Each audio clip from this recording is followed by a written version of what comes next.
For depowdering applications, look no further than the CD-1200EX.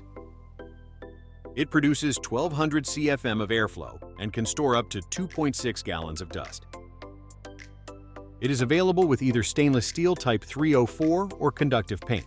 It is compliant with CSA safety standards. The dust collector can be hooked up to your depowdering station for post-processing by using dust extraction arms or integrated to your setup using a connection hose. The filter cartridges are pulse cleaned by compressed air, and the dust can be easily recovered from the pull-out dust tray. Several optional accessories may be added, including Hemiplete filter cartridges for improved filtration efficiency, one 8-inch diameter hose or dust extraction arm, or two 6-inch diameter hoses or dust extraction arms.